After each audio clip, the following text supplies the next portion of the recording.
Hi, everyone, and welcome to the Stool podcast, a podcast for woodworkers and the maker community in general. This is episode number 35. My name is Robin Lewis from robinlewismakes.com, and I'm joined by Jordan Crawford from Periodic Furniture Studio. Hello. We live stream the recording on YouTube every Tuesday evening at 7 p.m. Australian Eastern Standard Time, or UTC plus 10. Or you can watch or listen to it later on YouTube, iTunes, or SoundCloud. I want to say hello to everyone in the chat. We'll get your questions and comments towards the end of the show, but feel free to chat amongst yourselves. The idea being that this is also a place for people to meet. So we have one announcement tonight, and it's a very, very special announcement. And anyone who's been following the show for the last couple of weeks has seen this coming for a while. Our third co-host, Joey Chalk, is not going to be joining us tonight because he is at home looking after his very young new daughter, who goes by the name of Gemma. Gemma. So just a very big congratulations to him and his wife. This bubs has been supposedly popping out any day now for it seems like the last 2 weeks. So I'm sure he's pretty relieved to finally have met her. And Jordan and I just want to wish him well and hope that the paternity leave is going very well. Oh, 1 day of it that you get. Yeah, because that's right. Because he said he was just going to try and get back to work as quick as possible. Yeah, well, when you're self-employed, you don't get money if you're not working. So, well, he said in an email to Jordan and I that it's a bit chaotic at the moment with Theo, his other little boy, who is 3. So I reckon these next couple of weeks are going to be pretty testing as they work. As the family works out the dynamic. The next time you see Joey on this video, he'll have grey hair and his beard will be patchy and everything will be going wrong. What have you been working on, Joey? Nothing. I've been working on nothing. I can't do anything. I've been working on raising these kids. All right, cool. Well, let's get into what we've been working on this week. So, Jordan, you're in a very different location tonight, which I must say looks so much better. Why don't you normally sit there and give us that view? Oh, usually it's pretty cold. So that's the main reason, is that out here it's a big unheated workshop, whereas in my office it's at least got a little panel heater. But yeah, what have I been working on? Last week, I don't remember what I even said, but this week I have had a few jobs come through the door, but none of which are in a rush, which is kind of annoying. So I have got a client that's come to me wanting a base made up for an existing stone top that they have to use as a dining table. You mentioned it last week. Yeah. Okay, so I did mention that. So they've come back and they also now want matching coffee tables. And tables or just bases? Just bases. Great. $5 customer these ones are. So we didn't actually dive into that last week. Why is that such a bad thing? Is it just because it's a very cheap job? Well, I mean, it's about perceived value. So people will look at a dining table and they're willing to pay more for a dining table because it looks like it should cost a lot. But when they're supplying the top and there's a couple of $100, not even, in materials in the base, but still a similar amount of labor, you can't really price it in the same way because people aren't willing to pay it. And I guess I could also argue the fact that, well, if you don't want the job, just don't price it. But I mean, that's the argument of, if you don't take that job on, then you're potentially missing out on a repeat client. And it turns out these guys are a repeat client, but just for the same stuff. It's the wrong job again. Yeah. Exactly. So, obviously, it could have worked out well, but it didn't work out as well as it could have. So that's what it is. And I mean, at the end of the day, right now, I'm in a bit of a restructure, as everyone knows, of changing direction a little bit. So these small jobs, which don't take a huge amount of time, are probably good. In reality, instead of building, a full built-in bookcase or whatever, this is probably a better job to have come in my door. Yeah, give you a breather. But it's still kind of annoying because it's not like I'm working. The last several jobs have felt like I'm working for charity. It's just I'm not charging enough to cover my time. I mean, I'm not losing money, but it's not like I'm making money. And it's just really not a feeling that makes you want to be driven to keep pushing forward with that style of business, if that makes sense. Does that? Yeah, I'm sure it does. Yeah. Now, can't you just because of that perceived value on the table, can you not just compensate for that and bring the price of the table legs up? Or would they turn around immediately and say, well, that's way too expensive? Would they see through it too easily? Well, there's two things. I'm charging a fair price. So I'm building the base for just the base for the dining table at $925 all up, which is, it's not too bad. And that is because the first design they wanted, which was a trapezoidal base, which is already on my website, it just wouldn't work for the amount of chairs they wanted to have around that table. And then they came back to me with this different design, and then that was my kind of chance to say, well, it's going to be more work. I'm going to charge a bit more, and we'll see how it goes. And then I provided that new quote, and I didn't hear anything back from them for a while. So I thought, well, that's that answer. No, you can't charge more. But then all of a sudden they came back to me saying, hey, can you send through your bank details? We'll put the deposit down. So it's also the thing of, I don't want to charge more than I would be happy to pay if I was in it. Like, I don't want to be overpricing myself, but I also don't want to underprice myself. And if I think it's a ripoff, then obviously I'm not working to like my own standards. So yeah, I don't know. I guess I could. It just seems like it's one of those things where I'm trying to think of an example in the commerce world. You are kind of taking a hit by taking on that job because of that loss of value, whether it's perceived or not. So you are well within your rights to put on a bit of tax because you're going to be making a loss, however big that loss is. Yeah. And I think that's the thing. And all in all, I'm a little bit over the whole everything custom build at the moment. So I'm just taking on what I need to stay afloat. So probably not the best method, but it's what I'm doing.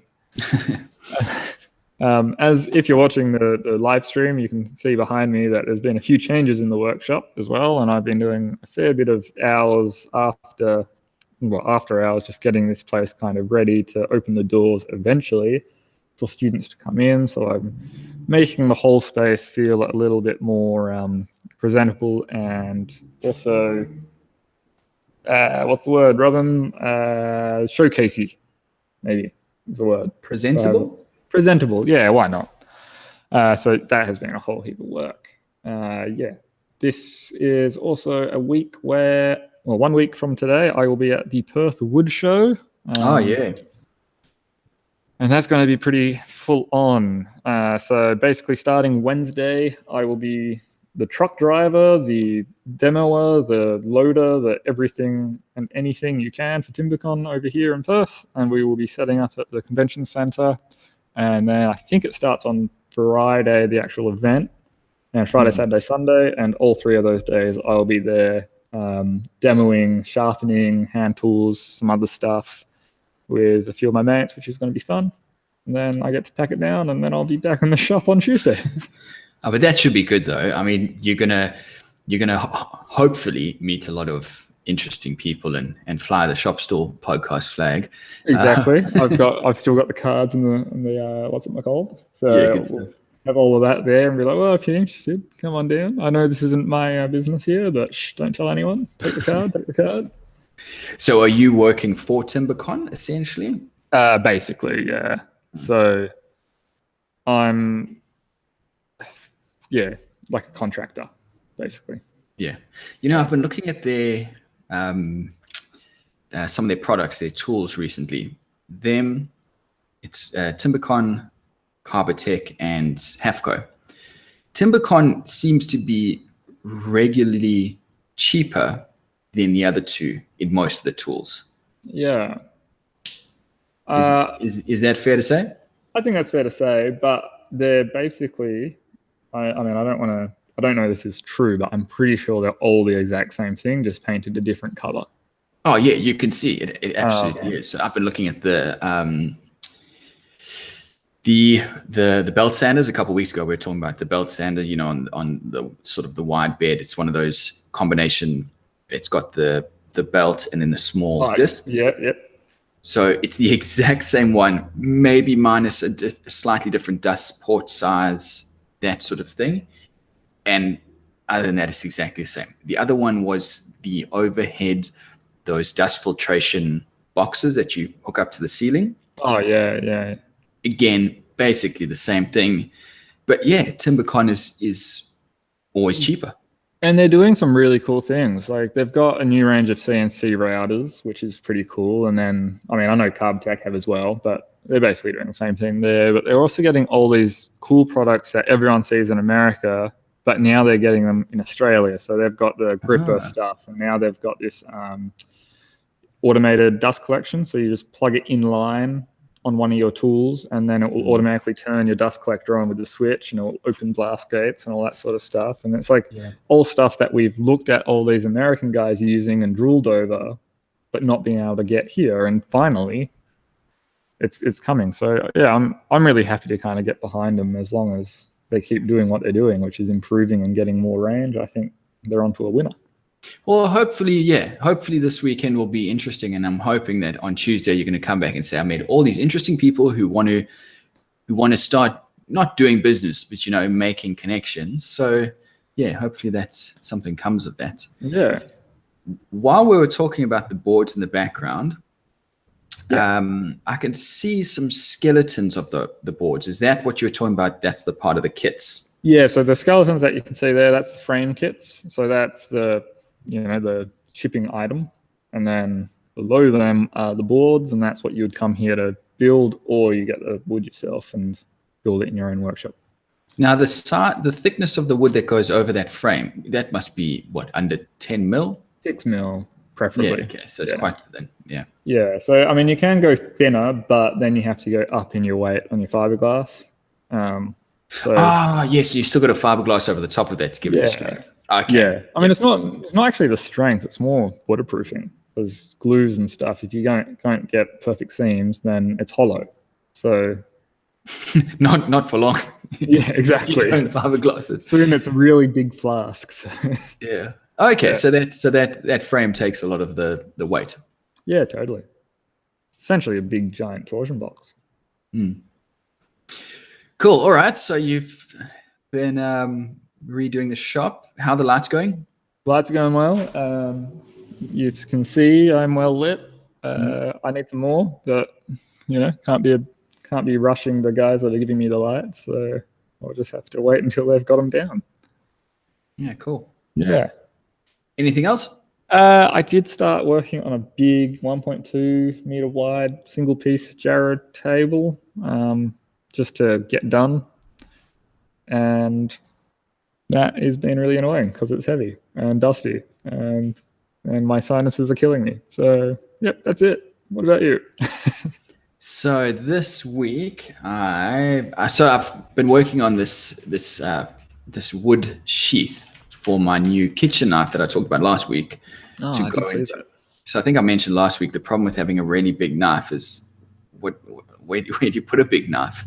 It was so big that it doesn't fit into my cutlery drawer, so I don't really have anywhere to put it, and I don't want it to be one of those kitchen utensils that you just chuck into generally the second or third drawer down in most kitchens around the world. So I wanted to make something that I could protect it in, but I also wanted it to be something nice. So, not just chuck it in a Ziploc bag or something like that, make it something nice. So I ended up getting this, taking some fairly softwood, because I thought I'd use softwood so that the blade is always protected. I mean, I know the difference between a softwood and a hardwood against stainless steel is pretty negligible, but what I really tried with this build is everything that went into it. There was a bit of thought behind it. It was a simple build, but put the thought in. Yeah. And so I sandwiched a piece of cypress pine that I milled myself. Well, not milled myself, but I cut the tree down and had it milled when was it? Would have been February last year. So it's basically dry. I think it was down to about 12% moisture. Sandwich that between 2 pieces of Meranti, and the cypress is the shape of the blade of the knife, so it slides in and sits in perfectly. Then in the Meranti, I sunk some magnets, some neodymium magnets, so it literally just slides in and then holds the knife. So it's a pretty straightforward construction, but then what I did is, the last step was I wanted to add some decorative Bling. Yeah, let's call it some decorative wood bling to it. And I've taken another piece of that cypress and wrapped it around as an inlay, wrapped it round, but at a slight angle. So it's sort of it's at a 10-degree angle, and it wraps around. So it got a little bit complicated for me, because I don't normally do this stuff. It's been a while since I've done this, where I had to be cutting 45 miters, Compound, yeah, but at a 10-degree compound angle. So it's it hurt my brain a bit. That's hard to actually get good as well. Compound angles are like the brain F from hell. Yeah, so luckily what did work in my favor was that this was maybe 5 mil stock. So even though it wasn't perfect, when I then put the 45 chamfer around all the corners and sanded it, it kind of all just blended together. Yeah, right. It's not, I mean, it's certainly not perfect, but it's close enough. But it definitely showed me that where I cut the slot for those inlays to sit in, you get this weird compound angle on the corner where it wraps around. And I didn't think about that in the actual inlay pieces that I used. So yeah. Bit of bog will fix that up though. You'll be right. Epoxy and wood glue later, and you wouldn't even know. So yeah. There you go. So that's what I've been working on this week. I've done something similar to that. Yeah, you go. I'm sorry, I just lagged a bit. I've done something very similar to what you're saying with that wraparound inlay, but it just didn't work. So I ended up using epoxy for the whole thing in that occasion. And I said, that's exactly how I meant to make it. That's actually a really good idea to just use it, do epoxy. Yeah. I mean, it was because I messed up, but it worked out really well in the end because it looked the part. I must say, I wouldn't feel particularly happy selling this because of those mistakes. Like I'm not too fussed by it, and some people would argue they'd be okay with it as well, but I certainly wouldn't feel happy putting that out, putting a figure on that, because it's also your number one, so you just say that's the prototype, next one will be better. Exactly. And so finished that today and almost have the video done for it. So I've just got to do some of the sexy shots at the end, and then I'll have that ready to go. It has been so cool to release a video last week, and now I'm going to release a video this week. I haven't done that in like forever. That is a foreign concept. What is this? I know, right? Being able to put out 2 videos in 2 weeks. So yeah, I'm pretty excited about it. Yeah. No, good on you. I can't wait to get more into videos again. Like, I'm itching to get more content out, and I'm hoping that this whole thing will actually allow that, because there's going to be heaps to show. And it's funny, because I'm working on a project, A, that I'm enjoying, and B, that for the most part went well. I got into editing last night, and I was enjoying the edit, because now this entire process, the project and how it was going, how it was turning out, that all was working so well. So the edit, I can see in myself in the footage that I'm having fun. I'm enjoying it. It looks good. Do you find that what am I trying to say? So the last video you put out was making the knife, and then this video is something to accommodate the knife. Like, does that kind of transition from video to video of storytelling kind of make it even better? Because I imagine it would have to add something to it. That's an interesting point, because when I started this video, I thought, do I make this when I started the edit, I should say, do I make this a standalone video so it can hold up as a wood sheath for a kitchen knife? Or do I follow it on, like you say, in the hopes that I'm going to suck people into the original video? I ended up going with the first route just because I thought it's something that you could make for any knife. Yeah, true. But more than that, I wanted to give it its own feel. So the kitchen knife is very much, it's a King Post Timber Works. I'm explaining the story. It's pretty, what's the word, functional in terms of video. Whereas this one, no talking, all music, a little bit of text on the screen to explain some of the stuff. It's all about the tone. So I wanted to have that. Where my thought was going was, this is quite a simple project. So instead of being focused on the actual project and not on the video, I'm going to worry more about the video because I can. Oh, good. The next project that I've got coming up is that split level coffee table. So I know that I'm not going to want to be concentrating on a video while I do this because it's going to be hurting my brain. So I thought I'd have a bit of creative fun with this one. Yeah, I still want to see some sketches of that split table. Oh, yeah, that's right. I was meant to email it to you guys. Yeah, you stood me up, man. What I've decided I'm going to do, so I've got in my SketchUp file, I have my image that I sent to the client, in this case, my in-laws. I've then got my revised image, which is the measurements weren't, quite correct. And then I thought, hang on, I've got to mill all of this timber down to, because it's all got rounded corners and stuff. So I need to mill it first. So I'm going to then have a third one with the most accurate measurements. So when I do that, I'll send that to you guys. Yeah, do it. I need to see it. Yeah. So that's hopefully going to get started this week. And what else did I do? I had a window arrive this week for my toilets. So part of the toilet bathroom renovation, something I've worked out, everything was a learning curve on this. Everything was a learning step. When you build, the windows are supposed to go in pretty early. I would imagine you put the frame up and then you get the windows in. So the way I've done my renovation is I did everything and then left the windows till last, and then realized, hang on, I can't, until the window goes in, I can't put on the window trim. And until the window trim goes in, I can't tile up to the trim. So just total arse about face. Anyway, the last piece in the puzzle was the toilet window, which I've picked up now. So the bathroom windows were all done. That's all done, finished, dusted. This is the toilet window, and it arrived today. So this weekend I'll be installing that. Fun. Is it frosted or transparent? It is frosted. Not living on the edge. Well, it depends. It's either going to be, I think it's going to be more my neighbors that are going to be living on the edge, if it was clear. They've just set down, well, I say just, it's been a couple of weeks, put down a Queenslander next to us on super high stilts, and they're busy renovating at the moment. My toilet window looks straight into their kitchen, so into their back door. So and that's probably what they want to watch while they're cooking up a delicious roast on a Sunday. Yeah, so it was frosted. I really wanted to do casement windows on the whole house. Yeah.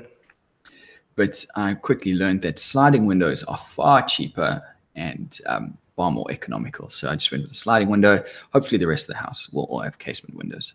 I saw a video you put, I think it was Instagram, might have been Facebook, of a Maggie on a outdoor table. Is that your veranda?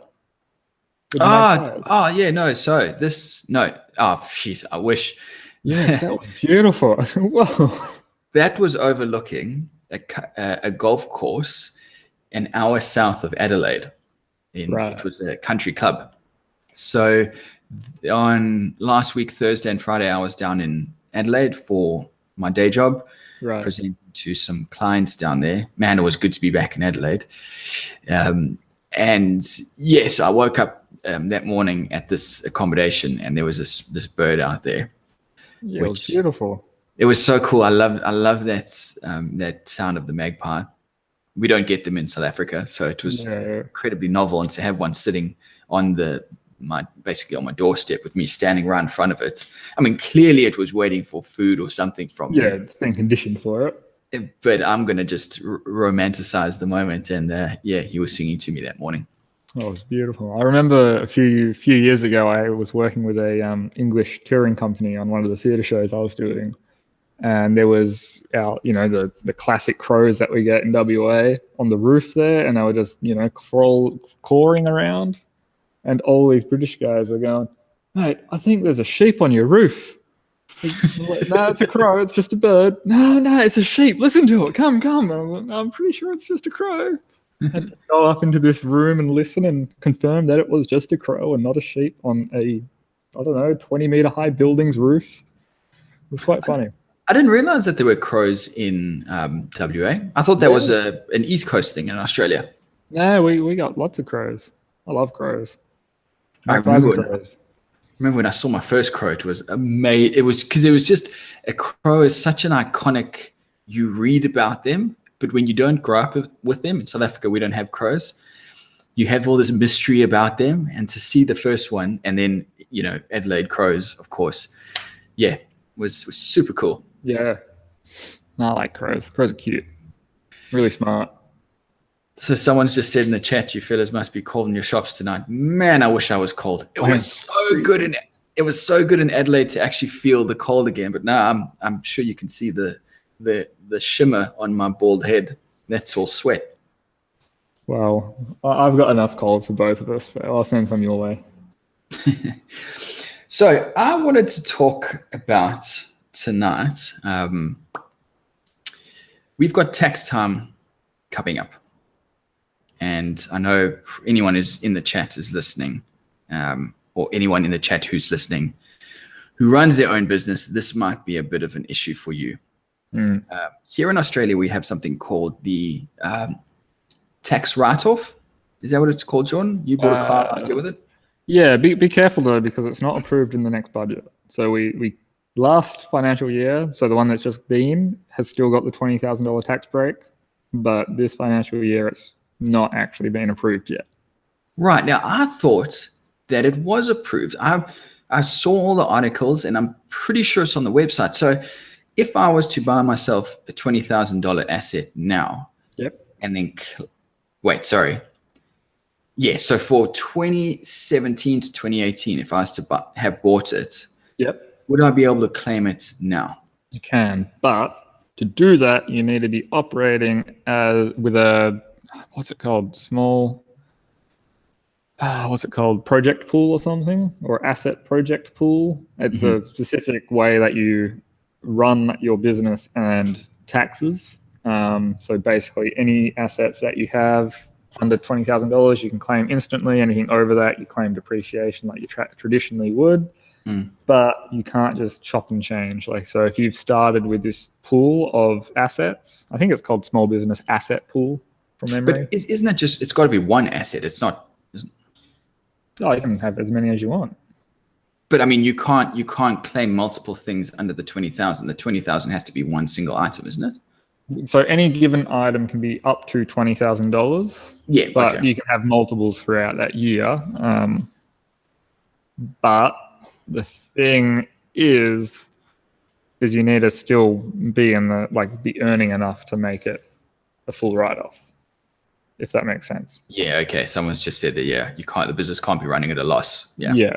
So for me last financial year, I could claim. So the way that pool works is that I bought this laser. That was whatever it was, but I also had to pay for the freight company to get it over, customs clearance, and the say there was an install as well. All of that can be part of that deduction, because that is all the costs involved with getting it set up and working in your workshop. Okay, I see what you're saying. So it's not necessarily just the value of the asset; it's everything. Okay. Yeah, but for people like us, most likely it's going to be that you bought a new router. Well, that can go into your business pool, and you can claim that off instantly. You don't have to worry about depreciation. It used to be $1,500 was the cap, and then anything over that you claim depreciation, and that's a whole different kettle of fish. Yeah. All right. So, but you reckon that might not be the case for next year? Well, it's in the proposed budget. And going off that, the fact that it's been approved for the last 2, I think it will go ahead. But at this point in time, it's not approved. So we can't just say that this financial year goes buy $1,000 saw and you'll be able to write it off. And when do they approve it? Is it at the end of the year? End of year. Yeah. So basically, like if you're saying that your income for that year has been $120,000, and then you go into your small business pool and you say that you're claiming instant write-off on $25,000 worth of machinery, then that brings your taxable income down because you've basically used that instant write-off to basically lower it down. My understanding. I mean, I have an accountant that does all this for me, but I didn't. And I got myself into a whole heap of trouble with not doing it properly. Yeah. This is going to be the first year that I've actually, because it seems like just yesterday that I was getting destroyed at the tax man because this is my second income. This is the first year that I've properly, 95% properly recorded absolutely every income and expense, down to the GoDaddy domain costs, and I'm almost balanced. I'm about $100 out. So that's pretty damn good. I'm pretty happy with that. I had like $20,000 missing at one stage because I didn't do. I entered stuff wrong in my books, so that was scary. And then I found it, luckily. Last year I walked out of that tax office and I was like, "What?" Ended up getting taxed. I think I made an income of, it was pretty low. I think it was either 2 or 3 grand. Got taxed like $800. Is that right? Just because it was a second income, the guy was like, "Look, I'm sorry that it's going to be high." So I walked out of that and I was like, I'm going to make sure that absolutely every single thing that I spend gets itemized. And I was so good for about 2 or 3 months. And then you relax. It creeps in. And now it was about this tall on your desk and you think, oh, stuff it. I'll do the next one. I'll get to it. Yeah. And then when was it? About a month ago. I was like, I think I was about $1,400 out. I was like, where's this all gone? And I sat for about 4 hours one night, just on and off, just going through, checking, managed to find it and bring it all back. So I could totally see why you needed an accountant for a business. Yeah. I mean, I wish I did. I wish I got an accountant from day one, because like right now life would be so much more straightforward just having it implemented properly from day one. But I'm still chasing my tail from stuff I messed up 2 years ago. Like I didn't realize that there was a whole category of tax where it was just cost of sales. So if you've had to buy something for a job, well, that's the category you put it in. And I was like putting it in all these random categories like office expense because it was paper. And so I just messed up that first year big time. Yeah. So the reason I was asking about the tax is I think it's high time that I look into getting myself a table saw. And I feel like I've got to a point now with the business where I'm not making a lot, but I'm making enough that I can actually start saving towards that table saw. And I've mentioned a few times in the past that I'm really interested in the saw stop, purely because obviously it's got that safety measure. And a lot of people have said, with or without the safety measure, build quality, still a good saw. You're not going to go wrong. So you've used the saw, or you're still using the saw? I've used one. I got rid of it because it was a bit too small, and I did have a few faults with it, having dodgy cartridges just going off when it's sitting on top of the bench and stuff like that, which was annoying. Crappy pants. Yeah, it was just like, okay, thanks cartridge, cool, thanks for that. And then you can't use the saw without a cartridge installed. And it was I think it was Friday, and I rang Carbotech, who at the time were the only people that stocked them. Now they're basically everywhere. And they had no stock in the state. on cartridges, a vital part to run that machine. And yeah, I realized Yeah. I should have had a spare, but the thing is, I didn't. So Yeah, this that's was, awful. yeah, so I was like without a saw for several days. And then I actually ended up ripping the motor power straight out of the switch and plugging it directly into the wall because I needed the saw to be running, and there was no other way of me doing it. Now, I don't say you should do this, and SawStop would probably have a heart attack hearing that that's what I did. But the thing is, their supplier couldn't help me, so I had to think on my feet. Yeah, that's But really. I guess is that bad on Carbotech or is that bad on SawStop for not? oh, that's Carbotech. Yeah. Yeah. Apparently, so I don't know if this is inside information. Who cares? I'll say it. So Timbecon has to buy their saw stops through Carbotech because Carbotech have the rights, whatever. And then when Timbecon went on, this was not that long after they went on to order some cartridges for it. Apparently, it had like 1,000 in stock. And I'm pretty sure it's because I complained to SawStop saying that your supplier doesn't have it. So I reckon they might have said, yeah, you have to have X amount of cartridges in stock at any given time. So they just got 1,000 of them. Yeah. But it was quite funny. So I'm looking at all the different SawStops. Which was the one that you had? Mine was the bottom, well, at the time. So I think it's the contractor, is it? Where it's still got the motor on the back. It's not the job site saw. It's the next one up. Yeah. Yeah. And I had the long rails on it. Right. So it looks like it's the job site saw, the contractor, and then there's the next one. It's 3 or 4 levels. I can't remember if it was 3 or 4. Yeah, there's like a contractor, then there's a cabinet, and then there's a professional cabinet. Right. Yeah. Okay. Yeah. That's it. Yeah. So there's 4. So the premium, the professional cabinet comes in at, I think it's about $4,500. Mm-hmm. And that's the one that I'm looking at. Am I wasting my money buying that when I don't even have a level floor that, to work with? Like, or am I wasting my money considering I've been totally fine without a table saw up till now? So what's the point? I would not. I mean, it's hard. My battery's running low. Hang on, sorry. You're right. If I don't plug that in, I would die. I'm in two minds about saying you're wasting your money and you're not. One is, yes, you are going to get a killer saw and it will last you for years if you do that. Like, you'll never have to upgrade it. You'll just need to do maintenance, like repair stuff when it breaks.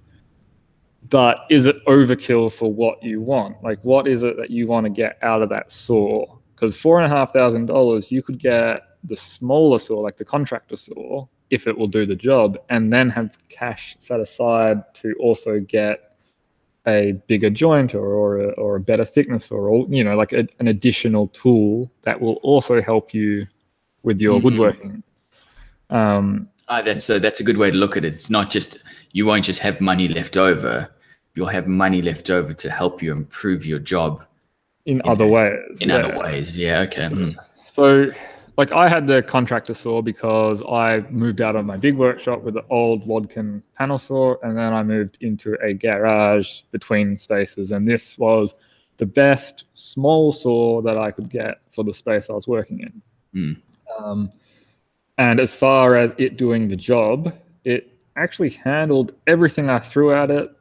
It maybe bogged down on full rip cuts with like the full 50 mil of blade exposed, but every saw does that. Even my massive 5 horsepower panel saw does that from time to time. So like, it depends on what you're wanting to use it for. So how do you see a table saw fitting into your workflow? What sort of materials would you be working with? Yeah. So it's never going to be, I'm not going to be running, 50 mil thick iron bark through it. I'm probably never going to be running, something heavy like that. And certainly never not on a regular basis. That'll be the one-off.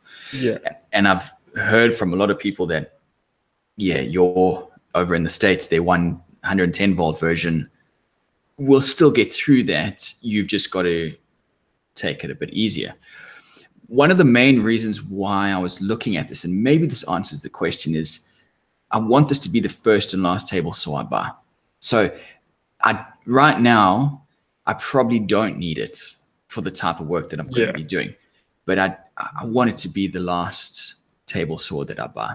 And that's my thinking. Like, even for me, I probably wouldn't go the Pro cabinet. I'd just go the cabinet if I was to go a saw stop again, because the Pro cabinet, I think that's got a bigger motor in it, like a 4 horsepower instead of a 3. Does that sound right? I think it was 3. 3 instead of a 2, maybe? Might have been, yeah. Yeah.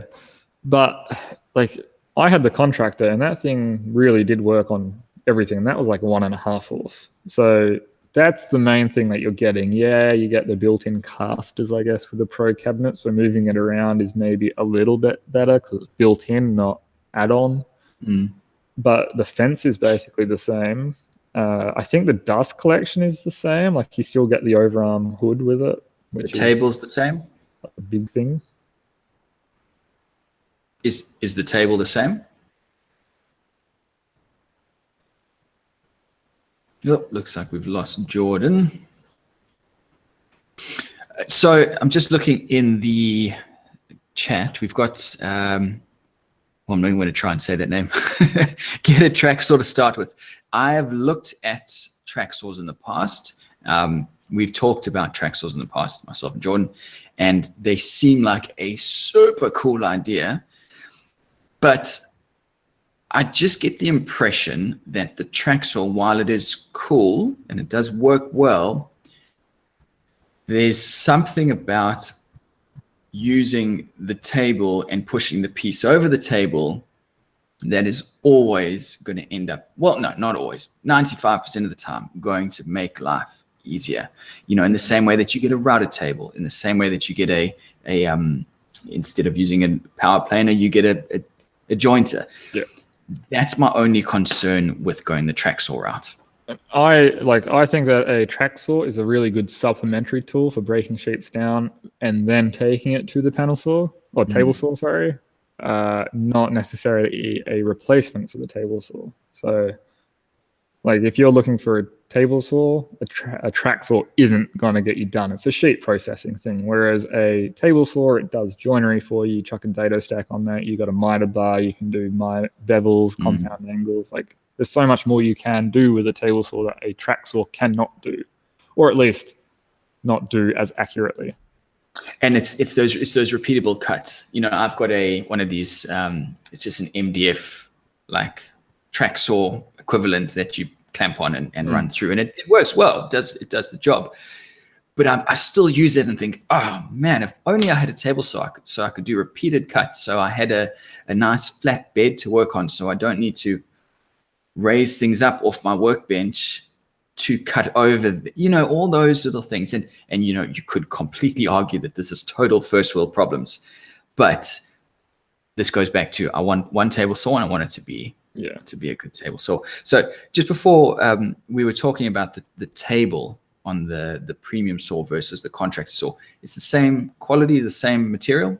I think so. So the contractor comes with like stamped steel extension wings, or you can upgrade to the cast iron, and then it's like pretty similar. I'm pretty sure that the working area is obviously going to be smaller on a cabinet, on the contractor saw compared to the cabinet saw, but I think the two cabinet saws, like the cabinet saw stand and the Pro, I think they're the same. It's been a really long time since I've actually gone and looked at the two saws side by side in the showroom, but from memory they look like they're pretty damn close.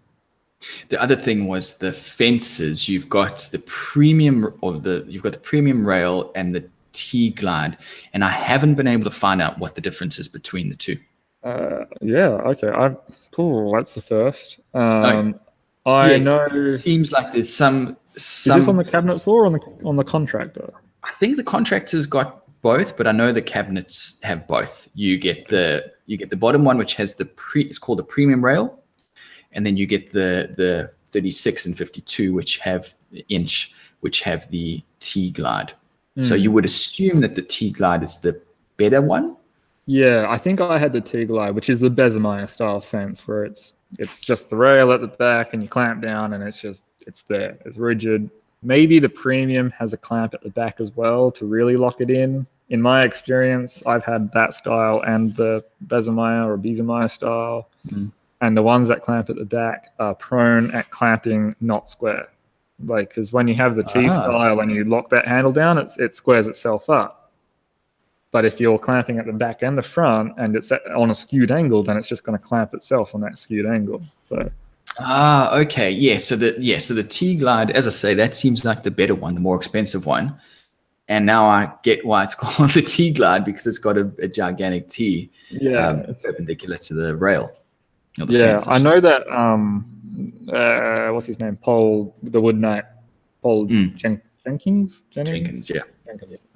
He's had a few issues with his fence on his contractor not being flat. I think it's still square, but it comes down to that argument as well of how flat does it need to be. If the work pieces you're working on are 30 centimeters, then the flattest section has to be probably 20 centimeters to make sure you're riding the high spot. Yeah. But yeah, I don't know. Who knows? So Lee Vela in the chat has just commented, "How did you get by without a table saw?" And this is one of the pivotal, and I mentioned it earlier, one of the pivotal reasons why I'm asking this question about spending all the money. There have been times when I wish I'd had a table saw, but I've never not been able to get by with it, or without it, I should say. So again, this comes back to I guess what you're saying, Jordan, about why do you want a table saw, and I guess why I would spend $4,500 on getting one of the best saw stops. Maybe it's just stupid to spend that type of money on it. I mean, I would be hesitant to do it, especially in a shop that size, to get that quality. If you weren't worried about having the saw stop feature, which is, if it makes contact with you, it stops itself, then there is other really good brands out there, like the Laguna saws, which are, who sell them? I can't remember, but they're somewhere in Queensland that sells them. Those are awesome saws, and they're probably, I don't know if they're half the price, but they do come in at well under, with the build quality being really close. So you could get the similar capacity cabinet style saw from a different manufacturer for less price, or you could get the saw stop, which is, I'm not going to lie, it is the best quality saw I've used in that style, but it is at that hugely inflated price because of the safety feature that they've gone a very long way to patent so no one else can use it. Yeah. And then if you go up to panel saw, what are what type of money are we talking then? New or secondhand? New. For a good one, probably about 10. Right. Okay. So and that's an entry level. That's not a good one. That's an entry level good one. You're looking at $30,000 for a high end one, which is ridiculous. Yeah. Okay. So panel saw, not even on the cards. No. Not to say that I wouldn't buy secondhand, but then I'm at the mercy of what's available. Yeah. One thing that you could look into, and something that I'm actually considering if things go well with this workshop idea, is get yourself a combination machine, which is to say that you've got the Minimax, I think it's called a C10 or something, where you've got the table saw with a real sliding table, not an attachment. And then on the other side, you've got the jointer and thicknesser, and then you've also got a spindle molder, and then you're almost equipped to do any task in one machine. Workflow is not the best, but you spend a little bit more, maybe $8,000, but you have every tool that you need for that job. Yeah. I mean, it's a completely different kettle of fish, though. It's not. Yeah, past a table saw, I can't. The next thing that I'd be looking at would be something like a router table. Mm-hmm. But I can't think of or a drum sander. But after talking to you guys, it sounds like it's more work, more hassle than anything. I can't think of another tool that I actually need. Oh, sorry, a bandsaw is another one to get a nice bandsaw for ripping. But again, a table saw bandsaw is never going to be a combination. I mean, if someone invents it, it's going to be pretty incredible. So yeah, table saw is for me, it's the last tool. I don't think I'm going to need something else soon after that. Yeah. And also think about your workflow, like how you think you'll fit that in, because the professional cabinet saw is a big saw, even in the smallest configuration. So like think about, do you need that size in your workshop?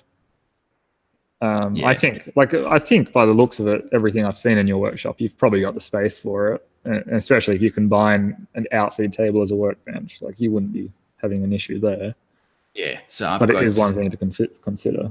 Yeah, this now I don't know what this is in inches, but I've got at least, I think it's either 2.4 or 2.7 meters between my posts.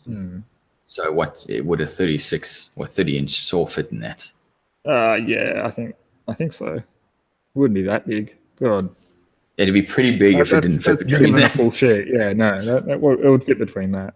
That's always been my concern, even if I did want to go the panel saw route. It's with these 2 posts under here, it's just not going to work.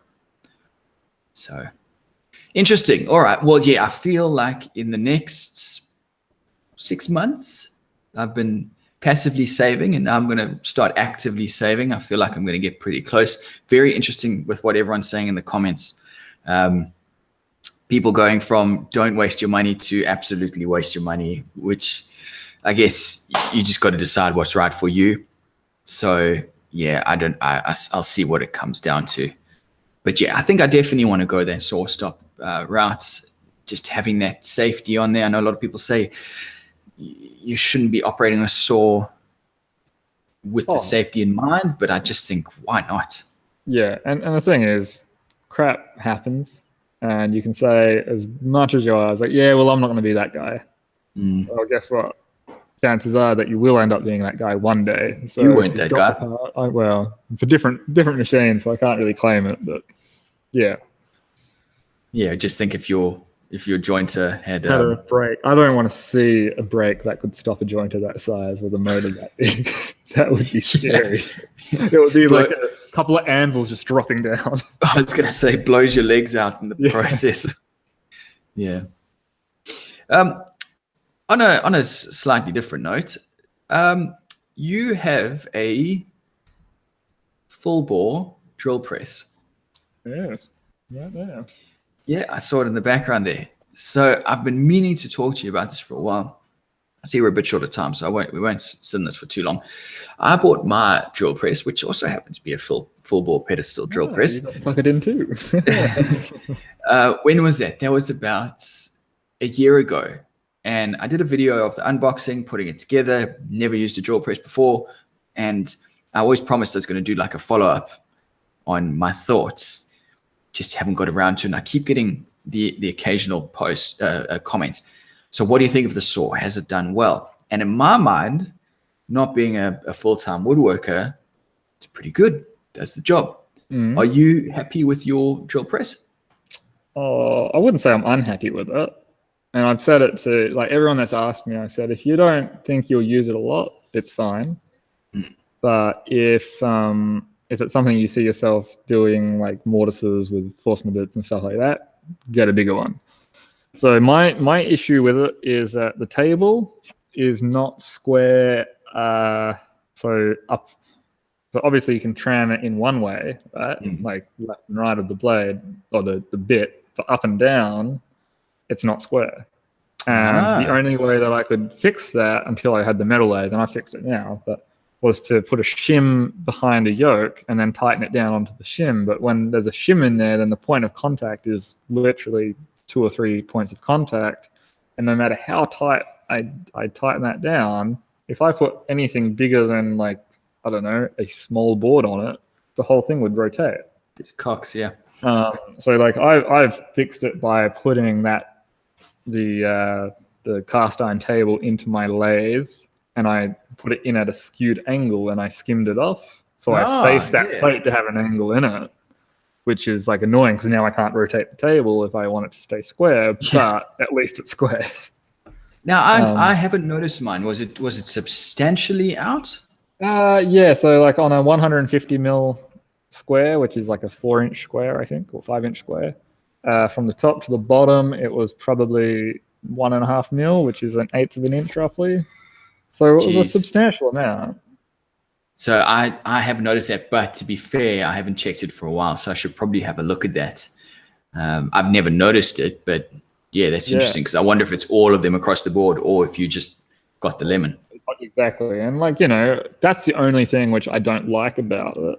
I've upgraded it to have a better chuck because the one that came with it didn't close down to less than 1.5 mil or something. And I use a lot of very skinny bits. So I upgraded the chuck on it, and that was a good upgrade. What does it cost to get what am I looking at for a chuck? A Chinese one you could get for $60, like a good Chinese one. Or if you're looking at a genuine Jacobs, a couple of $100. So I think the one I got on there is probably about $100. Yeah, because I thought that would probably be the first thing that I'd end up upgrading. Because I did have to reset it once because there was a bit of drift on it, and it was when I moved it from my one house to the next, plugged it in, and there was a fair bit of drift. So I imagine that would be the first thing that would go. Yeah, but no, I mean, all in all, for the price, it's a bloody good unit. Like, not high end by any means. It's definitely not heavy duty, but it does the job. Yeah, interesting. What I should actually do is, I think I did mention that to someone in the past, to say that Jordan Crawford or Periodic Furniture Studio is using it in a professional environment. So, how bad can it be? No, it's pretty good. The one thing I always run into with this one is that I want a hole in the middle of a board, which is 10 mil further than its reach. So it hasn't got enough kind of throat to it. Okay. That's just for the stuff I'm doing. It's not, it's kind of funny. But my new one's big. Cool. All right. What you been watching this week? Anything interesting? Oh, I've just been watching Roadkill, which is a Motor Trend on Demand series. Sorry, Roadkill? Yeah, it's a car thing. 2 American guys from Hot Rod magazine. They drive around America picking up absolute pieces of crap, fixing them up, and then driving and blowing up on the side of the road, and then fixing them up and keep driving. And it's fun. Yeah. Sounds pretty interesting. It's not really anything to do with woodworking or making in general, but I've been watching. Man, I have not been watching like hardly anything woodworking related at the moment. Is the content changing on YouTube? I don't know. I have a feeling, to me, when I watch most of the stuff that's out there now, I'm getting kind of bored of the same thing. I don't know if that's just me because I do it every day, and I'm also in a bit of a lull with not wanting to be doing it like so much in the way that I'm been doing it. So I don't know if it's my impression of it or if it is actually changing. But I look at, is it Mike Montgomery with that Mike Make One Builds? Yeah. It's I watch that stuff and I'm like, it's all the same. I mean, it's good video. It's not bad, but no, it's good video, but it's just everything is the same thing. And then, I'm not saying his projects aren't good or his video style isn't good or his presentation isn't good. It's just, I'm just not finding it that interesting. Anyway, the last good thing I watched was the Cuffy's Cot, which was I sat down and watched the whole thing through and through without skipping through it all. And that's the first thing in a long time. So shout out to Cuffy. Yeah, this could be a topic for a whole episode in the chat. Yeah, absolutely. The 2 videos that did stand out for me this week, Scott Turner, I think it's Form Industrious is how you say it, or Forme Industrious. He's a local Townsville guy. He made a coffee table with some fabricated metal legs, which is a really cool design. The video is doing very well on YouTube and totally deserves it. I guess that hits on your point of it's something different, it's something interesting. The other one was Neil from Past Makes with his mortiser, which is pretty interesting. Yeah, that was kind of cool actually. I did watch that. But yeah, the rest of the stuff, it's all very samey, and I guess you can't have week in and week out of new stuff. That's just not practical. And TV shows have lifespans for a reason. Yeah. But I must say I'm Yeah, every week we do this segment where we talk about a video that's come out, and I want to believe that I'm just not opening my horizons enough, because a lot of the videos, I don't want to talk about another coffee table that someone's exactly. And as a content creator, it's really hard to get motivated to put a video out, because I'm feeling that everything is the same that I'm putting out, and I don't. Absolutely. So that wood sheath that I've made is, for me, I'm totally happy with it, but I know it's probably not going to do very well because it's not that good of a video. It's a pretty average thing. Maybe 5 years ago, an average video like that would have been acceptable, but now when you've got Ben Ueda making plywood staircases, like my little wood sheath is pretty average. Yeah, it's a hard one, isn't it? Yeah. And it's like, to keep that motivation going is something, but I mean, I'm feeling really motivated right now because it's something different for me anyway, is the surfboard videos, which will come out when I get my bloody laser tube, which was funny story there. I paid for a tube and power supply in one. I got a package like from them, and it was just the power supply. Great. Anyway. this bloody laser of yours. Yeah. Apparently the tube will be here on Thursday, so we'll see. But yeah, like, I'm excited because that's different, and I don't think there's much else on YouTube like that. I mean, I'm sure there's other guys doing it. I haven't actually Googled it myself, but like, it's not something that's that usual or common. So that's something I'm looking forward to, and hopefully people will like it. Yeah, you can forge your own path. Yeah. Cool. All right, everyone. Well, that'll be the show for tonight. Thanks to everyone in the chat for all the points about the different stop saws. I'll go through that later and really dive into what you guys have said. I appreciate the thoughts and suggestions. John, anything else? I just called you Joey for a second. Wow. Right. Anything else you want to add before we head off? No. Oh yeah, if you're coming to the wood show, just come say hi at the TimberCon stand. It will be cool if the boss sees me getting a lot of people come around the stand.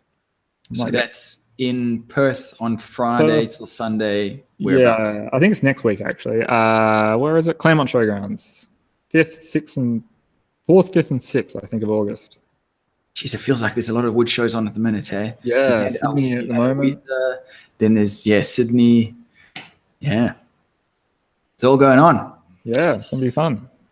Cool. All right, everyone. Thanks very much for tuning in or listening in or watching on YouTube. I hope you all have a very good week, and we'll see you again same time next Tuesday. Bye.